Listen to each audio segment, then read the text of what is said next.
So welcome back guys, you are watching Unicota education. So KCET result ಬಂದಿದೆ. ಆ result ಬಂದಾದ ಮೇಲಿಂದ ನಮಗೆ ಒಂದೇ ಒಂದು ಮೆಸೇಜ್ ಕಂಟಿನ್ಯೂಸ್, ಅಂದರೆ ಒಂದೇ ಕ್ವೆಶನ್ ಎಷ್ಟೊಂದು ಜನ ಮೆಸೇಜ್ ಮಾಡ್ತಿದ್ದೀರಾ. ಏನಪ್ಪ ಅಂದರೆ, ಇವಾಗ ಇಂಜಿನಿಯರಿಂಗ್ ಹೋಗಬೇಕು ಅಂದರೆ ನಾನು ಯಾವ ಸ್ಕಿಲ್ಸ್ ನನ್ನ ಹತ್ರ ಇರಬೇಕು, ಏನಕ್ಕೆ ಆ ಸ್ಕಿಲ್ಸ್ ಇಲ್ಲದೇ ಇದ್ದರೆ ನಾನು ಅಲ್ಲಿ ಶೈನ್ ಹಾಕೋಕ್ಕೂ ಆಗೋಲ್ಲ.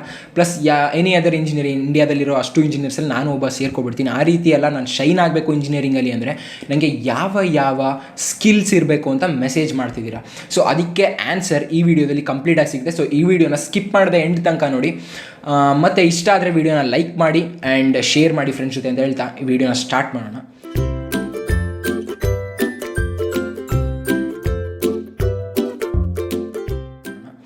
So first of all, engineer ಅಂದರೆ ನಿಮ್ಮ ಕೆಲಸ ಏನು? ಟೆಕ್ನಿಕಲಿ ಏನಾದರೂ ಒಂದು ಕೆಲಸ ಮಾಡ್ತಿರ್ತೀರ. ಇವಾಗ ಪ್ರೋಗ್ರಾಮಿಂಗ್ ಇರ್ಬೋದು, ಸಿಸ್ಟಮ್ ಆರ್ಕಿಟೆಕ್ಚರ್, ಕ್ಲೌಡ್ ಆರ್ಕಿಟೆಕ್ಟ್ ಇರ್ಬೋದು, ಅಥವಾ ಸೆಕ್ಯೂರಿಟಿ ಅನಲಿಸ್ಟ್ ಇರ್ಬೋದು, ಪೆನಿಟ್ರೇಷನ್ ಟೆಸ್ಟರ್ ಇರ್ಬೋದು, ಯಾವುದೋ ಒಂದು ಕೆಲಸ ಮಾಡ್ತಿರ್ತೀರ. ಅದೆಲ್ಲ ಎಲ್ಲಿಗೆ ಬರುತ್ತೆ? ಟೆಕ್ನಿಕಲಿ. ಸೊ ಟೆಕ್ನಿಕಲ್ ಪಾರ್ಟಿಗೆ ಬರುತ್ತೆ. ಸೊ ಟೆಕ್ನಿಕಲ್ ಪಾರ್ಟ್ ನೀವು ಸ್ಟ್ರಾಂಗ್ ಆಗಿರಬೇಕು. ನೀವು ಯಾವ ಇದಕ್ಕೆ ಏನು ಮಾಡ್ತಿದ್ರೆ, ಇವಾಗ ನೀವು ಎಥಿಕಲ್ ಹ್ಯಾಕರ್ ಆಗಬೇಕು ಅಂತ ಅಂದ್ಕೊಂಡಿದ್ರೆ ಎಥಿಕಲ್ ಹ್ಯಾಕಿಂಗಲ್ಲಿ ಒಂದು ಪಂಟ ಆಗಿರಬೇಕು ನೀವು, ಆ ಥರ ಅಂತ ಅಂದ್ಕೊಬಿಡಿ. So technically first of all technical skill ಏನಿದೆ ನಿಮ್ಮದು, ಅದು ತುಂಬ ಚೆನ್ನಾಗಿರಬೇಕು. ಆವಾಗ ಮಾತ್ರ ನೀವು ಇಂಜಿನಿಯರಿಂಗಲ್ಲಿ ಶೈನ್ ಆಗೋಕ್ಕಾಗೋದು.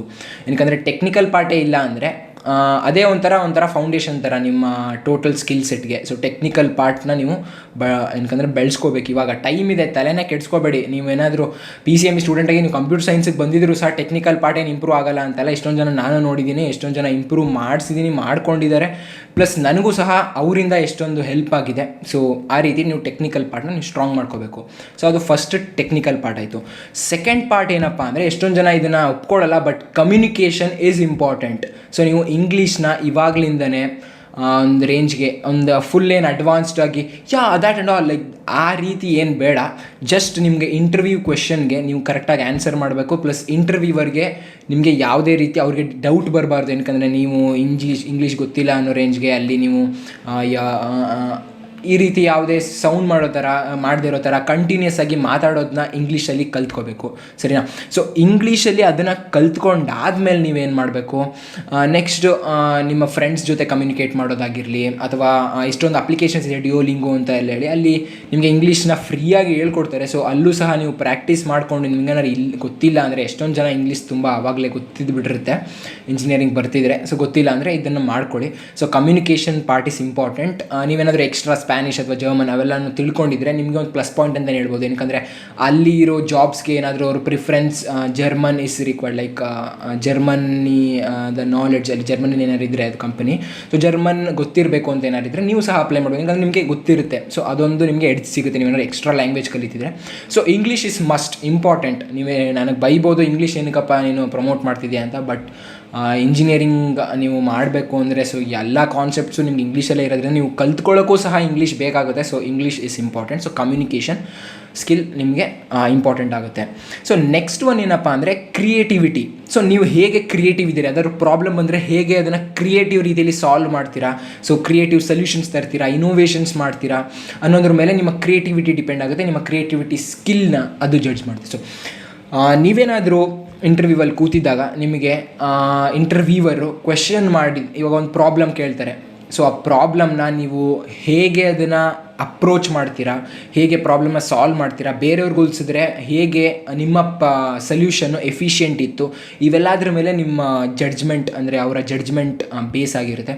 ಸೊ ಕ್ರಿಯೇಟಿವಿಟಿ ಇದ್ದಷ್ಟು ನಿಮಗೆ ಯೂಸ್ಫುಲ್ ಅಂತಲೇ ಹೇಳ್ಬೋದು. ನೀವು ಪ್ಲೇಸ್ಮೆಂಟ್ಸ್ ಆಗಿರಲಿ, ಎಲ್ಲೇ ಆಫ್ ಕ್ಯಾಂಪಸ್ ಆಗಿರಲಿ, ಅಥವಾ ನಿಮ್ಮದೇ ಆದ ಒಂದು ಸ್ಟಾರ್ಟ್ ಮಾಡಿದ್ರೂ ಸಹ ಕ್ರಿಯೇಟಿವಿಟಿ ಈಸ್ ಇಂಪಾರ್ಟೆಂಟ್. ಓಕೆನಾ? ಸೊ ನೆಕ್ಸ್ಟು ಕ್ರಿಯೇಟಿವಿಟಿ ಇದ್ದು ಟೆಕ್ನಿಕಲ್ ಸ್ಕಿಲ್ಸ್ ಇದ್ದರೆ, ಇಲ್ಲೇ ಇದ್ದರೆ ನಾನು ಮುಂದೆ ಹೋಗ್ಬೋದಾ ಅಂತಂದರೆ ಹೋಗ್ಬೋದು, ಬಟ್ ಇಂಜಿನಿಯರ್ ಆಗಲ್ಲ, ಎಂಟ್ರಪ್ರಿನರ್ ಆಗಿ, ಅಂದರೆ ನಿಮ್ಮದೇ ಒಂದು ಸ್ಟಾರ್ಟ್ ಮಾಡಿ ನೀವು ಮ್ಯಾನೇಜ್ಮೆಂಟ್ ಪಾರ್ಟ್ ನೋಡಿಕೊಂಡ್ರೆ, ಇಂಜಿನಿಯರಿಂಗ್ ಪಾರ್ಟ್ ಯಾರು ಬಂದರೆ ಸೊ ಅದು ಹೋಗ್ಬೋದು, ಸರಿನಾ? ಸೊ ಇಂಜಿನಿಯರಿಂಗಲ್ಲಿ ನಾವು ಮಾತಾಡ್ತಿರೋದ್ರಿಂದ ಕ್ರಿಯೇಟಿವಿಟಿ ಈಸ್ ಇಂಪಾರ್ಟೆಂಟ್. ಆ್ಯಂಡ್ ನೀವು ಜಾಯ್ನ್ ಆದಮೇಲೂ ಸಹ ಕ್ರಿಯೇಟಿವಿಟಿ ವೇಸ್ಟ್ ಆಗುತ್ತೆ ಅಂತಾರೆ. ಜಾಯ್ನ್ ಆದಮೇಲೆ ನೀವು ಕಂಪನೀಸಲ್ಲಿ ಏನಾದ್ರು ಚೇಂಜ್ ತಂದರೆ, ಇವಾಗ ನಿಮಗೆ ಡೈರೆಕ್ಟ್ ಪ್ರಮೋಷನ್ ಸಿಗುವಂಥ ಚಾನ್ಸಸ್ ಇರುತ್ತೆ. ಏನಕ್ಕಂದರೆ ಬೆಸ್ಟ್ ಎಂಪ್ಲಾಯ್ ಇರ್ಬೋದು, ಆ ರೀತಿ ಏನೇನೋ ಅವಾರ್ಡ್ಸ್ ಇರುತ್ತೆ, ಪ್ಲಸ್ ರೆಕಗ್ನೈಸ್ ಆಗ್ತೀರಾ. ಸೊ ಮ್ಯಾನೇಜರಲ್ ಪೊಸಿಷನ್ಸ್ಗೆಲ್ಲ ಹೋಗಬೇಕು ಅಂದರೆ ಸೊ ನಿಮ್ಮ ಇನೋವೇಷನ್ಸ್ ನೋಡಿ, ನಿಮ್ಮ ಕ್ರಿಯೇಟಿವಿಟಿ ನೋಡಿ, ಹೇಗೆ ಪ್ರಾಬ್ಲಮ್ನ ಸಾಲ್ವ್ ಮಾಡ್ತೀರಾ ಅನ್ನೋದ್ರ ಮೇಲೆ ಅವರು ತೊಗೋತಾರೆ.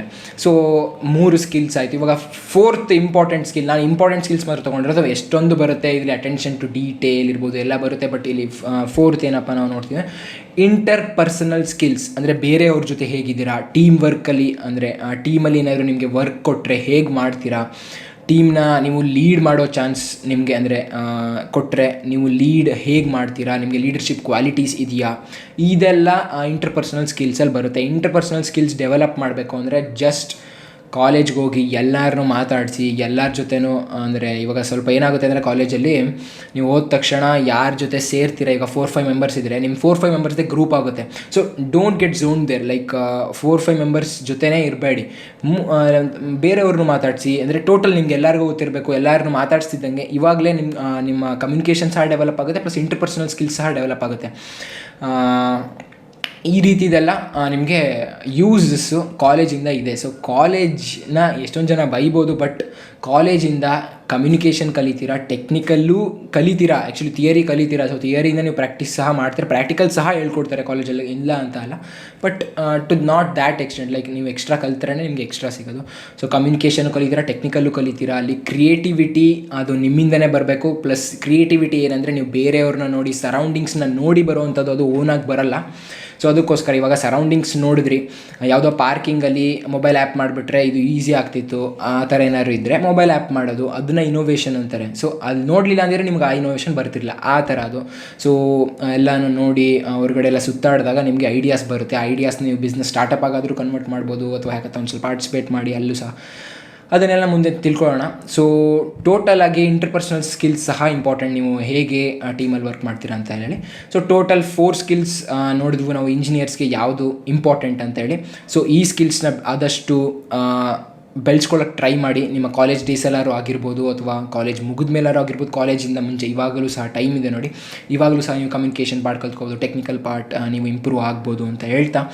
ಸೊ ವಿಡಿಯೋ ಇನ್ಫಾರ್ಮೇಟಿವ್ ಆಗಿತ್ತು ಅಂತ ಅನ್ಕೊತೀನಿ. ಇನ್ಫಾರ್ಮೇಟಿವ್ ಆಗಿತ್ತು ಅನಿಸಿದರೆ ಲೈಕ್ ಮಾಡಿ ವಿಡಿಯೋನ, ಮತ್ತು ಕಮೆಂಟ್ ಮಾಡಿ ಯಾವುದೇ ರೀತಿಯ ಡೌಟ್ ಇದ್ದರೆ, ಅಥವಾ ಯಾವುದೇ ರೀತಿಯ ವಿಡಿಯೋ ಸಜೆಷನ್ ಇದ್ದರೆ, ಮತ್ತು ಫ್ರೆಂಡ್ಸ್ಗೂ ಸಹ ಶೇರ್ ಮಾಡಿ, ಅವ್ರಿಗೂ ಸಹ ಈ ರೀತಿಯ ನಾಲೆಡ್ಜ್ ತಲುಪಲಿ, ಮತ್ತು ಅವ್ರಿಗೂ ಸಹ ಯಾವ ಸ್ಕಿಲ್ಸ್ ಬೇಕು ಅನ್ನೋ ನಾಲೆಡ್ಜ್ ಗೊತ್ತಾಗಲಿ ಅಂತ ಹೇಳ್ತಾ.